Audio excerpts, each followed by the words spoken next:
Siempre le agradezco al Señor que podamos cantar verdades como las que cantamos. Pero al mismo tiempo, y muchas veces se lo he dicho y lo voy a volver a repetir, muchas veces cuando cantamos nosotros estamos diciendo cosas importantes y las estamos diciendo delante de Dios, porque Dios nos está escuchando. Esa vieja canción que cantamos, he decidido seguir a Cristo, no vuelvo atrás, no vuelvo atrás. De esa canción a veces tenemos que acordarnos en medio de la semana cuando estamos tal vez tomando decisiones que no son tan ajustadas a la voluntad de Dios, ¿no es así? Tenemos que aprender a tomar nuestras decisiones delante de Dios y que esas decisiones sean decisiones firmes. Cada uno de nosotros es una persona diferente. Ustedes se dieron cuenta, ¿verdad? No somos diferentes solamente en lo físico, en la apariencia, sino que cada uno es diferente en su cultura, en su crianza, en su procedencia, y de alguna manera nosotros somos el resultado de muchas experiencias que hemos tenido. La forma en la que reaccionamos ahora tiene que ver con las experiencias que hemos tenido en el pasado. Y miren, aquí tenemos gente que es de México, viva México, ¿verdad?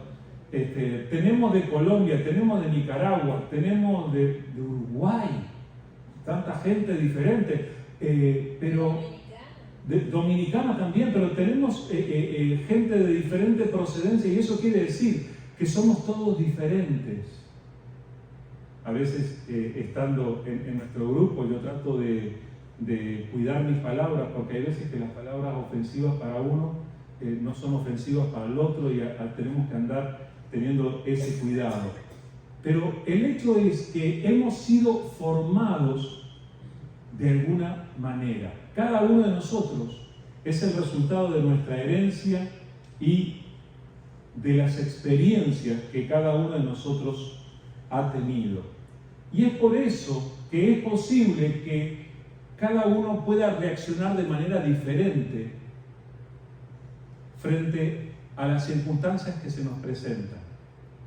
Si sonara una alarma en este momento aquí, es posible que cada uno de nosotros reaccionara diferente.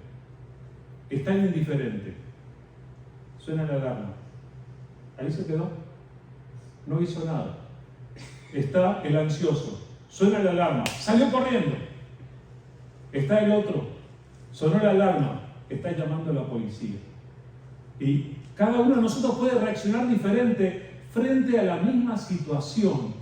Y tal vez eso tiene que ver con nuestra herencia, tiene que ver con el tipo de personas que somos. Hoy quiero ayudarles a pensar en cuanto a personas que reaccionaron diferente, habiendo tenido a Jesús frente a ellos.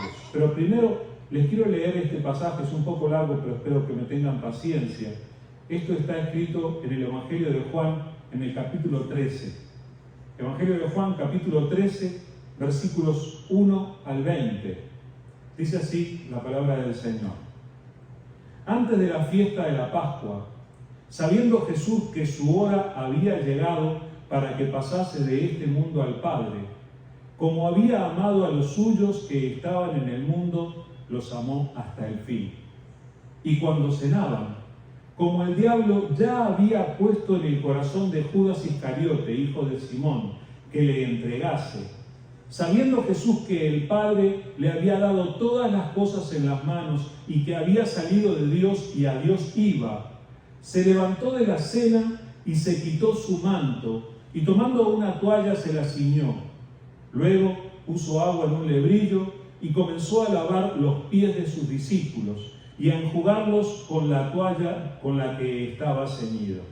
Entonces vino a Simón Pedro, y Pedro le dijo: Señor, ¿tú me lavas los pies? Respondió Jesús y le dijo: lo que yo hago, tú no lo comprendes ahora, mas lo entenderás después. Pedro le dijo: no me lavarás los pies jamás. Jesús le respondió, si no te lavare, no tendrás parte conmigo. Le dijo Simón Pedro, Señor, no solo mis pies, sino también las manos y la cabeza. Jesús le dijo, el que está lavado no necesita sino lavarse los pies, pues está todo limpio, y vosotros limpios estáis, aunque no todos, porque sabía quién le iba a entregar. Por eso dijo, no estáis limpios todos. Así que, después que les hubo lavado los pies, tomó su manto, volvió a la mesa y les dijo, ¿sabéis lo que os he hecho? Vosotros me llamáis Maestro y Señor, y decís bien, porque lo soy. Pues si yo, el Señor y Maestro, he lavado vuestros pies, vosotros también debéis lavaros los pies los unos a los otros. Porque ejemplo os he dado, para que como yo os he hecho, vosotros también hagáis. De cierto os digo, el siervo no es mayor que su Señor, ni el enviado es mayor que el que le envió. Si sabéis estas cosas, bienaventurados seréis si las hiciereis. No hablo de todos vosotros, yo sé a quienes he elegido, mas para que se cumpla la Escritura, el que come pan conmigo levantó contra mí su calcañar.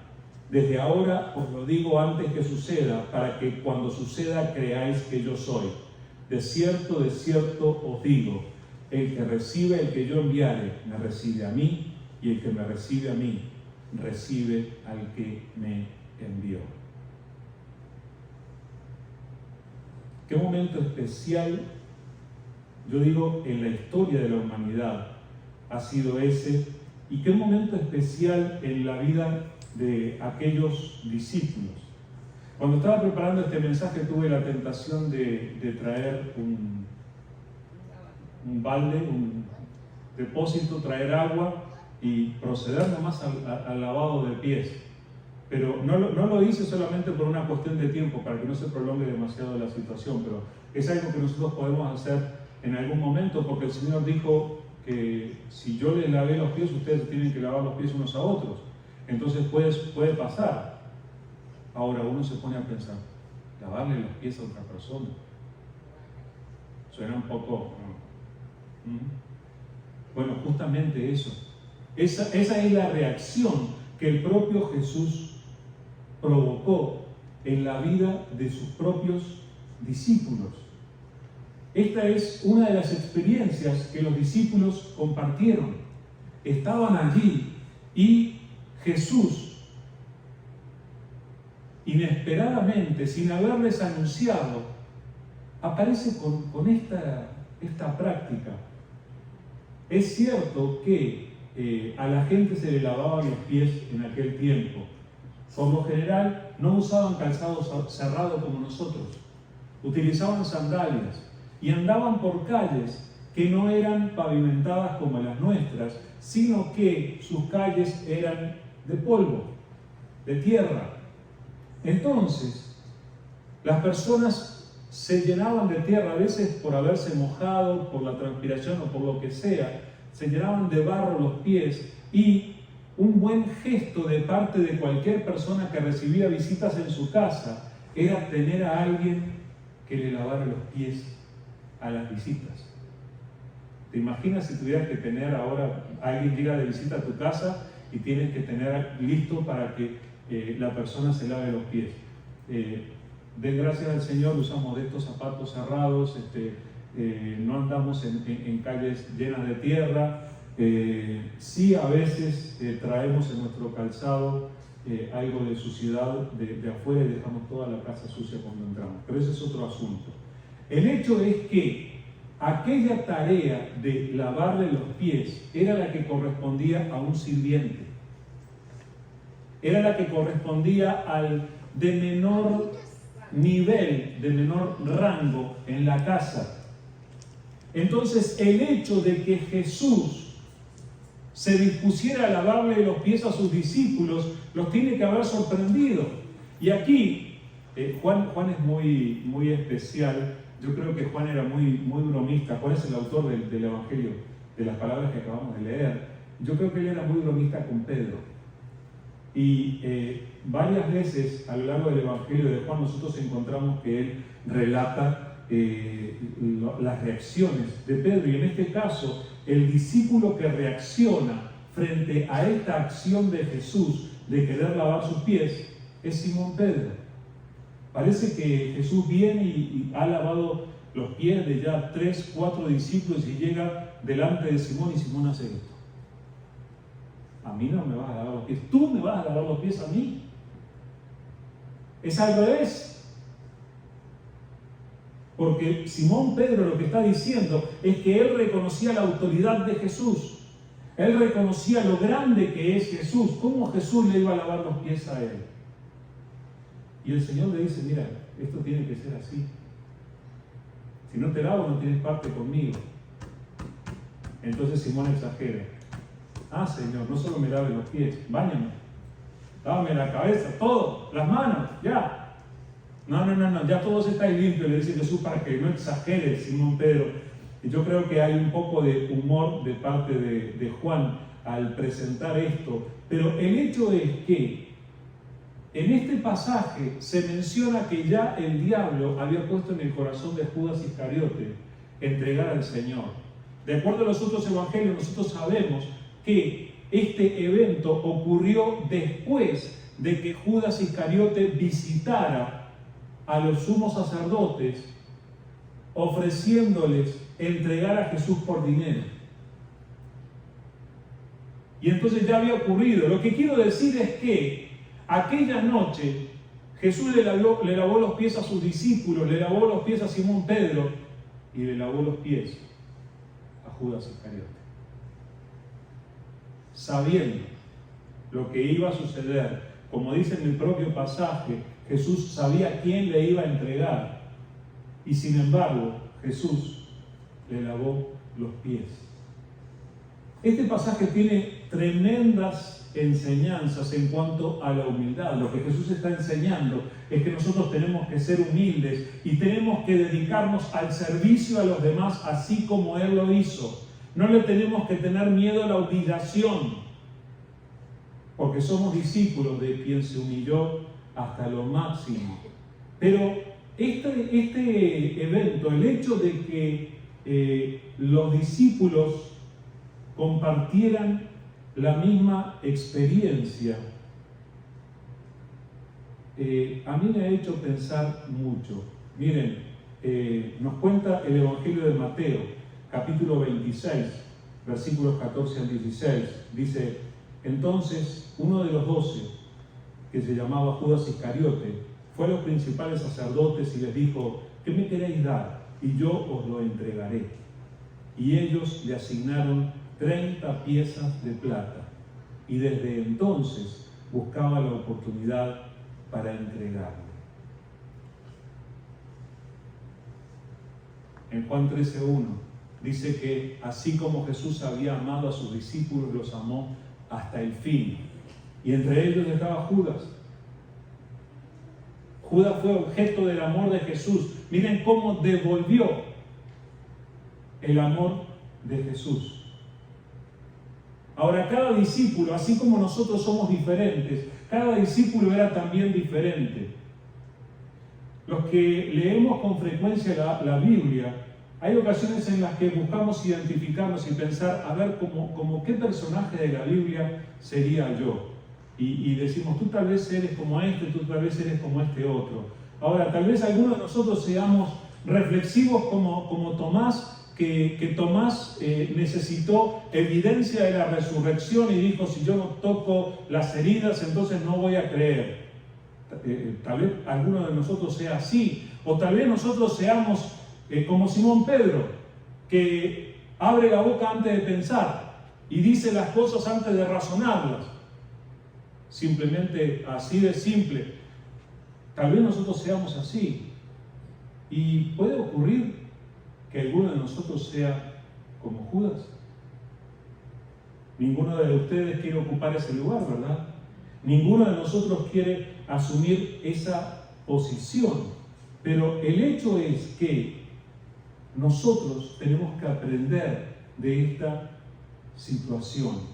Tenemos que considerar lo que hemos aprendido de la salvación, porque en realidad no todos los que viven las mismas experiencias, y aquí voy a decir, no todos los que van a la iglesia terminan siendo salvos.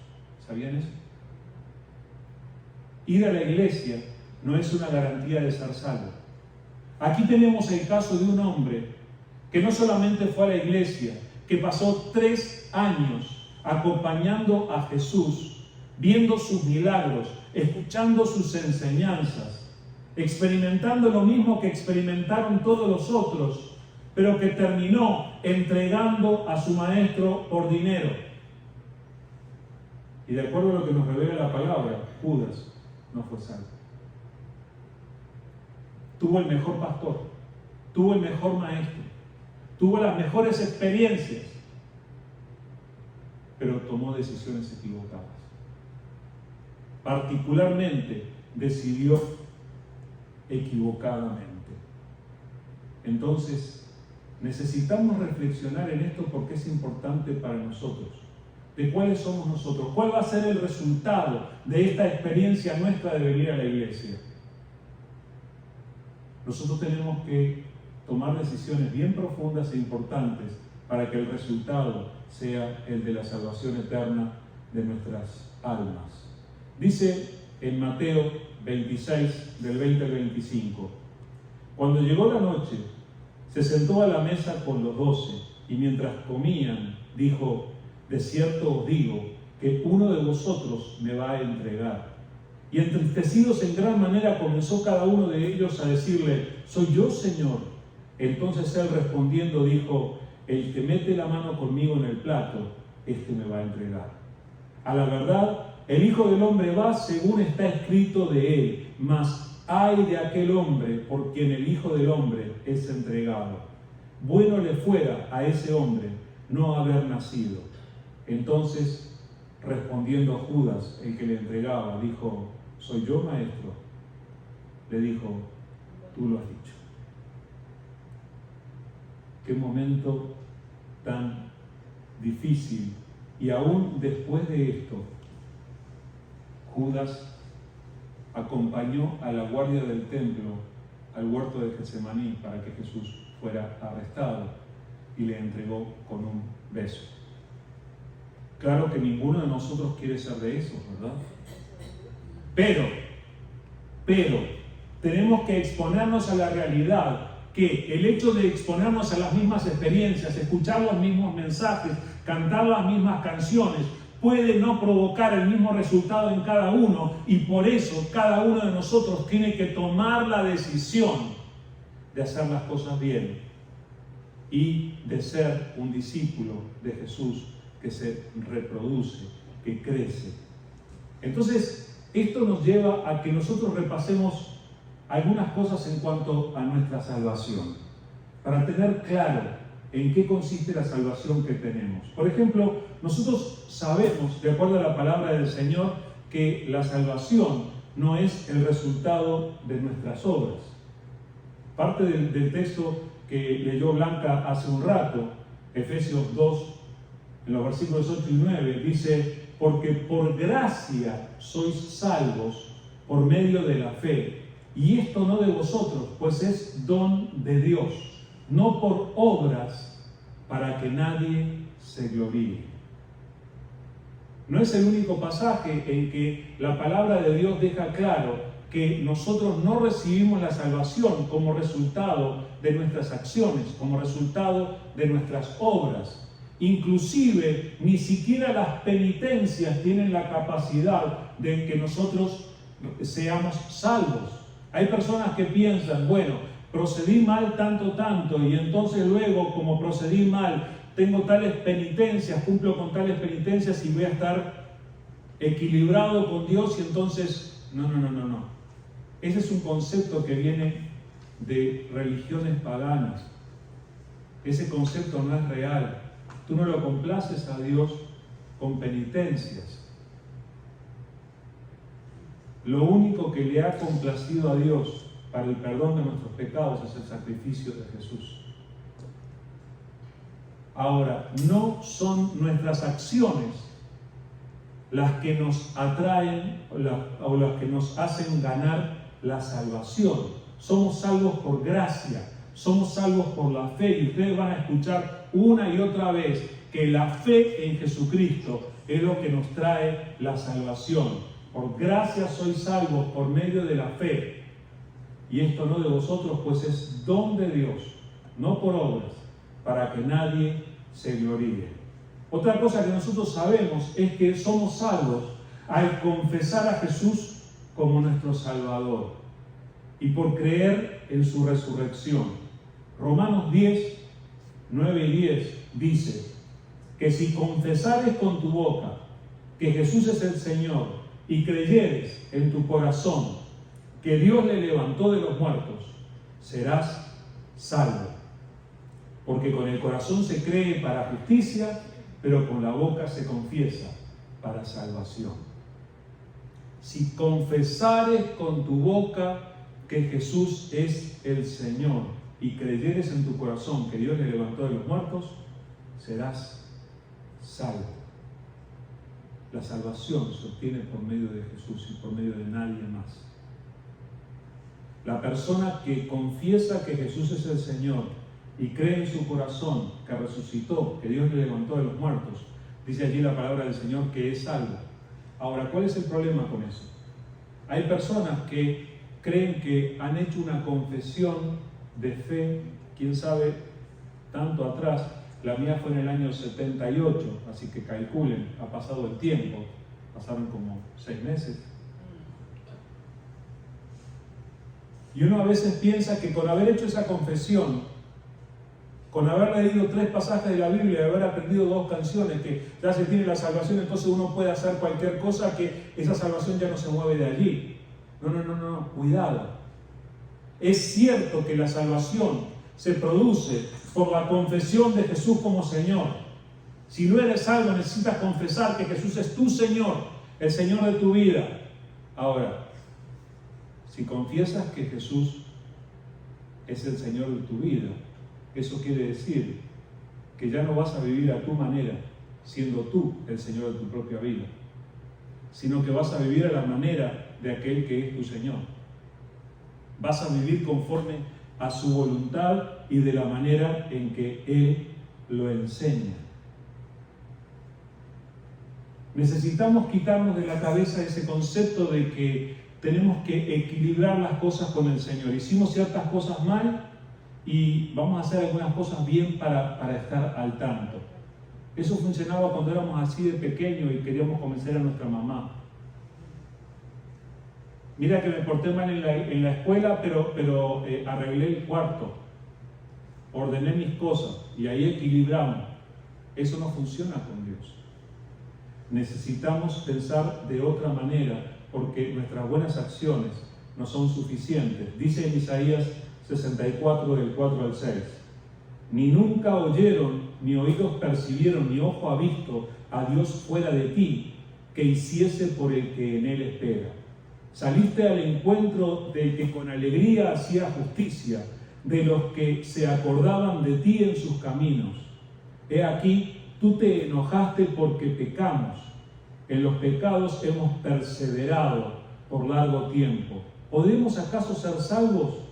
Si bien todos nosotros somos como suciedad y todas nuestras justicias como trapo de inmundicia, y caímos todos nosotros como la hoja, y nuestras maldades nos llevaron como el viento. Esa es nuestra realidad. En ese pasaje, de entre todas las cosas que dice, al reconocer que somos pecadores delante de Dios, está diciendo nuestras buenas acciones, nuestras buenas obras son como un trapo de inmundicia. Lo bueno que hacemos. Es por eso que Dios tuvo que entregar a Jesús. Si nos pudiéramos salvar por medio de nuestras propias acciones, haciendo cosas buenas, entonces no hubiera hecho falta que Jesús muriera en la cruz. Pero entonces, ¿quiénes son salvos?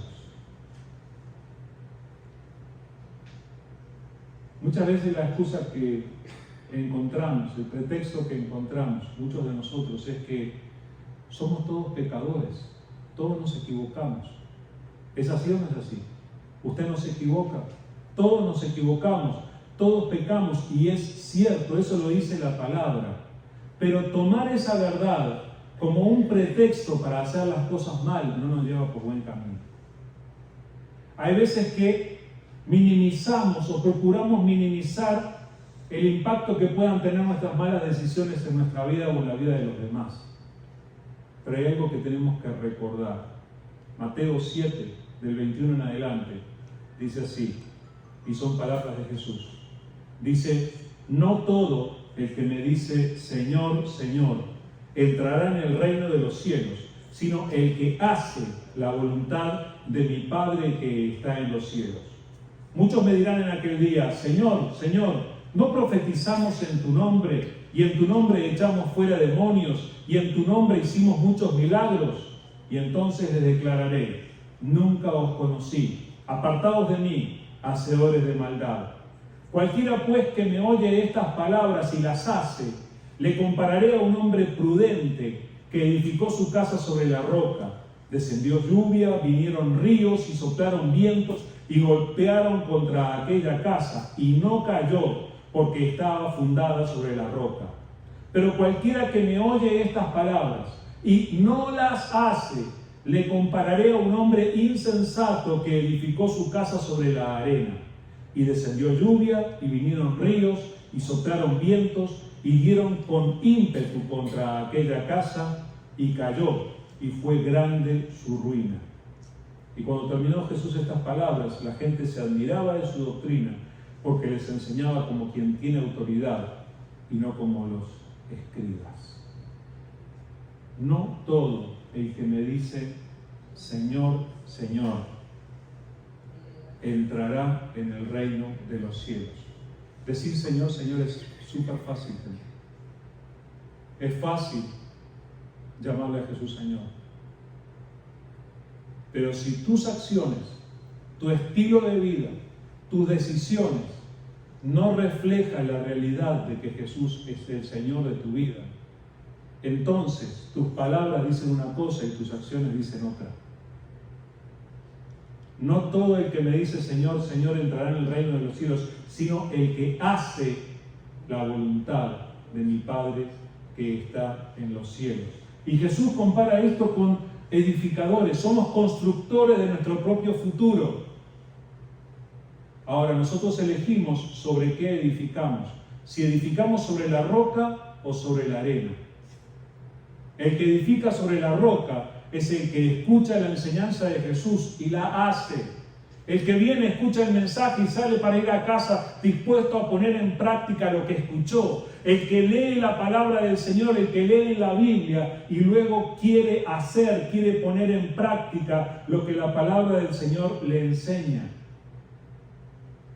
De eso se trata, vivir bajo la autoridad, bajo el señorío de Cristo. Y Jesús advierte: si uno no edifica sobre la roca, va a experimentar ruina y destrucción. Así que no alcanza con llamarle Señor a Jesús. No alcanza con saber que Él murió por los pecadores. No alcanza con memorizar Juan 3:16. Necesitamos vivir conforme a la voluntad de Dios. Y otra vez, es cierto que todos pecamos, es cierto que todos nos equivocamos, pero gracias a Dios que está escrito así en 1 Juan 1, del 5 al 10. Este es el mensaje que hemos oído de Él y os anunciamos. Dios es luz y no hay ninguna tinieblas en Él. Si decimos que tenemos comunión con Él y andamos en tinieblas, mentimos y no practicamos la verdad. Pero si andamos en luz como Él está en luz, tenemos comunión unos con otros, y la sangre de Jesucristo, su Hijo, nos limpia de todo pecado. Si decimos que no tenemos pecado, nos engañamos a nosotros mismos y la verdad no está en nosotros. Si confesamos nuestros pecados, Él es fiel y justo para perdonar nuestros pecados y limpiarnos de toda maldad. Si decimos que no hemos pecado, le hacemos a Él mentiroso y su palabra no está en nosotros. Entonces, ¿vamos a acusarlo a Dios de mentiroso? Vamos a decir, no, yo estoy bien, yo no tengo ningún pecado. ¡Cuidado! Porque estarías acusando a Dios de mentiroso. Pero en esa misma enseñanza se nos dice que cuando nosotros confesamos, en vez de quedarnos en la oscuridad tratando de ver a ver si nadie se dio cuenta de lo que hicimos, si nosotros confesamos nuestros pecados, dice la palabra que Dios es fiel y justo para perdonarnos y limpiarnos. Entonces Dios nos da la alternativa de dejar atrás nuestros malos caminos, pero no es para volver a hacerlos al día siguiente. El Señor quiere que tomemos decisiones para andar conforme a su voluntad. Entonces, no somos salvos por nuestras obras, por buenas obras, pero somos salvos para realizar buenas obras. El pasaje completo que leyó Blanca dice, porque por gracia sois salvos por medio de la fe, y esto no de vosotros, pues es don de Dios, no por obras, para que nadie se gloríe. Porque somos hechura suya, creados en Cristo Jesús para buenas obras, las cuales Dios preparó de antemano para que anduviésemos en ellas. Versículo 9 dice, no por obras. Versículo 10 dice, para buenas obras. No por obras, para buenas obras. No es que las buenas obras den el resultado de nuestra salvación, pero una vez que recibimos a Cristo Jesús en nuestra vida, Dios nos creó para que andemos en buenas obras, que Él preparó de antemano para que andemos en ellas. Eso quiere decir que Dios ya tiene preparado lo que tú vas a hacer esta tarde y va a ser bueno. Y Dios tiene preparado lo que vas a hacer mañana y va a ser bueno. Entonces, necesitamos tomar conciencia de la obra que Dios está haciendo en nosotros. Escuchamos los mismos mensajes, cantamos las mismas canciones, venimos a la misma iglesia. Escuchen, puede haber un resultado diferente dependiendo de cada uno. Podemos ser Simón Pedro, podemos ser Juan o podemos ser Judas. Y el resultado va a ser diferente. Así que necesitamos prestar atención. ¿Dónde está la diferencia? La diferencia está en darle a Jesús el lugar que a Él le corresponde. Dice Mateo 13:44 en adelante. Además, el reino de los cielos es semejante a un tesoro escondido en un campo, el cual un hombre halla y lo esconde de nuevo, y gozoso por ello va y vende todo lo que tiene y compra aquel campo. También el reino de los cielos es semejante a un mercader que busca buenas perlas, que habiendo hallado una perla preciosa, fue y vendió todo lo que tenía y la compró. La pregunta aquí es, ¿encontraste tú el tesoro escondido? ¿Encontraste la perla de gran precio? Porque si los encontraste, vas a saber que pagas con todo lo que tienes por ellos. Te das cuenta de que Jesús, como el tesoro escondido, Jesús como la perla de gran precio, vale más que todo lo que tienes. Y quien se compromete con Jesús, quien recibe a Jesús como su Salvador y como el Señor de su vida, vive el resto de su vida para Él. Y esto sí se aplica, no es una cuestión religiosa, se aplica a cada uno de nuestros días. Cuando vas a trabajar para Él. Cuando te reúnes con tus amigos, lo vas a llevar contigo. Cuando estás en tu casa, cuando administras tu dinero, cuando hablas por teléfono, hagas lo que hagas, lo vas a vivir con Él y para Él. Porque has descubierto que Él es el tesoro escondido, entregaste todo por Él. Vas a vivir el resto de tu vida por Él hasta que lo veas venir en las nubes, hasta que puedas estar con Él en su presencia y hasta que le veas cara a cara. Así que creo que la decisión es de cada uno de nosotros. ¿Vamos a ser Simón Pedro o vamos a ser Judas? Cada uno de nosotros tome la decisión. que crea que es conveniente y actúe conforme a esa decisión. Vamos a orar. Gracias, querido Señor. Gracias por amarnos, Señor. Gracias porque cuando llegó el momento de salvarnos, Tú estuviste dispuesto a entregarlo todo, Señor. Gracias, Señor, porque Tú estuviste dispuesto a ocupar nuestro lugar, ocupando nuestro lugar y cargando el peso de nuestros pecados, llevando nuestra culpa, llevándote lo que estaba en nuestra contra. Gracias, Señor.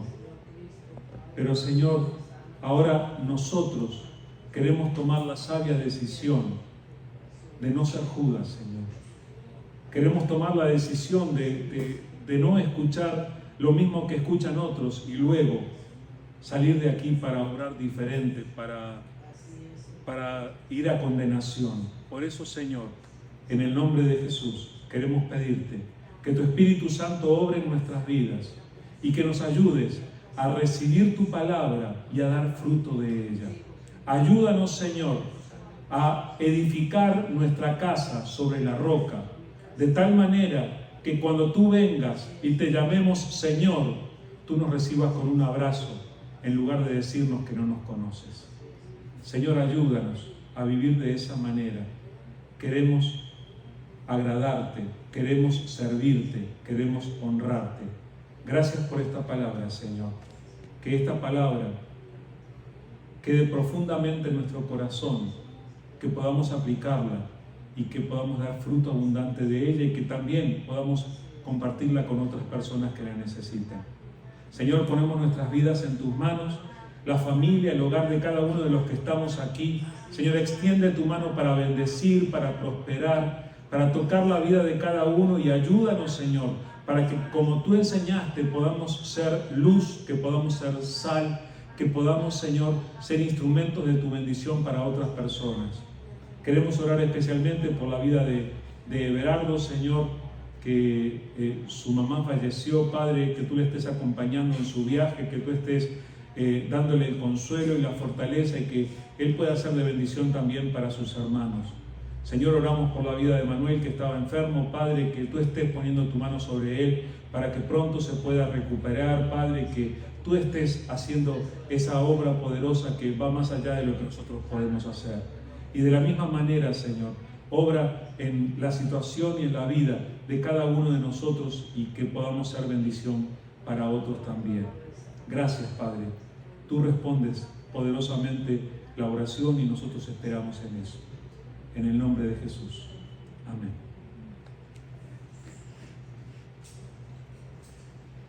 Muy bien, muchas gracias por compartir este tiempo. Los que han estado aquí no han estado antes, espero que se hayan sentido a gusto y espero poder volver a verlos. El miércoles a las 6 de la tarde, Dios mediante, nos reunimos para tener nuestro tiempo de reflexión allí mismo en el saloncito donde tuvimos el estudio bíblico esta mañana. Y otra vez, el domingo a las 9, estudio bíblico, y a las 10:15 el servicio como ahora. Espero que tengan una excelente semana. Que el Señor les bendiga.